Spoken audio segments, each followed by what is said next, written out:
আসসালামু আলাইকুম সবাইকে। হ্যালো এভরিওয়ান, আমার ব্লগে আপনাদের স্বাগত। আজকে আমরা রাজশাহী থেকে আমার দাদু বাড়ি মহাদেবপুরে চলে যাচ্ছি। ওখানে আমরা যাওয়ার জন্য এই বড় সিএনজিটি ভাড়া করলাম। পিছন থেকে ভাইয়া দুষ্টুমি করতেছে, আঙ্কেল সামনে বসা আর ভাইয়া পিছনে সব ব্যাগ ধরে আছে। রাস্তা ধরে ছুটি চলছি, কখনো বাজার পার করছি, কখনো সেতু পার করছি। এই নদীটা অনেক সুন্দর লাগছে। জয় বাংলার মোড়ে এসে আমাদের সিএনজিটিরই জয় বাংলা হয়ে গেল। আমাদের এখানে নামিয়ে সিএনজিটি মেরামত করতে গেল। এখান থেকে বাজার পর্যন্ত আমরা একটি ভ্যানে করে গেলাম।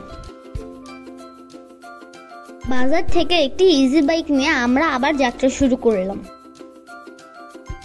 অবশেষে আমরা দাদু বাড়ি পৌঁছে গেলাম। আমার কাজিন আয়ান ঈদের ছুটিতে বাড়িতে এসেছে।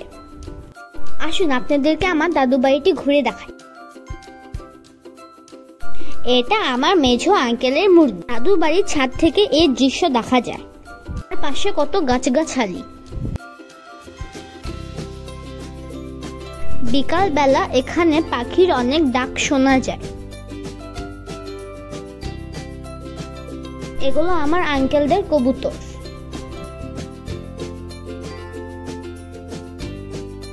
এই প্রথম আমি বড় সাইকেল চালানোর প্র্যাকটিস করছিলাম। এই যা, ব্যালেন্স হারিয়ে পড়ে গেলাম।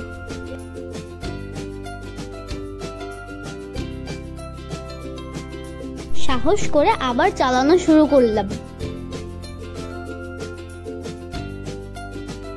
আলহামদুলিল্লাহ, সুন্দর করে সাইকেল চালানো শিখে গেলাম।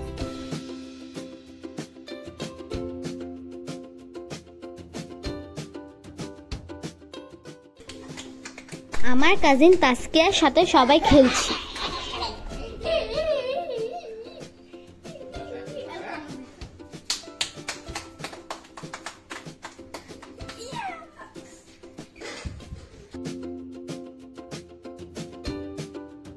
আমার সেজো আঙ্কেল আমাদের জন্য তালের রস নিয়ে আসলো। আমি লাইফের প্রথম তালের রস খেলাম, মজার ছিল। আমরা ঈদের চাঁদ দেখতে আসলাম। ওই দেখুন ঈদের চাঁদ। রাতের বেলা ঘুমোতে যাওয়ার সময় আয়ন বাবুর সাথে সবাই দুষ্টুমি করলাম।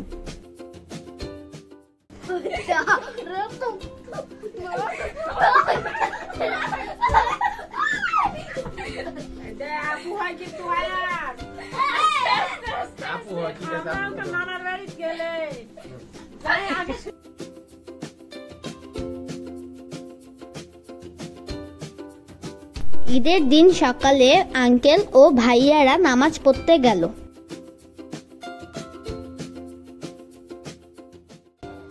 আল্লাহ পাক রব্বুল আলামিনের পয়গম্বর অসংখ্য হাদিসের ভিতর থেকে একটি হাদিসে বলেন, এটা আমাদের ঈদগাহ। আল্লাহ পাক রব্বুল আলামিনের ইজ্জতের দর্শক।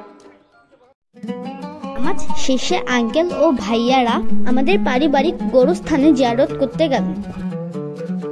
এখানে আমার দাদি দাদার কবর। হাঁটতে হাঁটতে আয়ান বাবু ক্লান্ত হয়ে গেছে।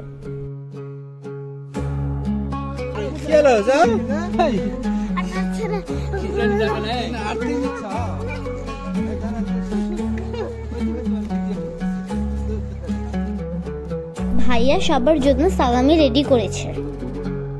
আয়ানকে সালামি দিল, তাসকিয়াকে দিল,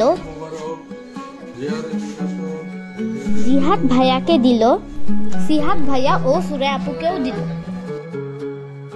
ঈদের জামা কাপড় পরে সব কাজিনরা ছবি তুললাম। ঈদের দিন ঘুরে ফিরে বাসায় এসে সবাই মজা করছিল।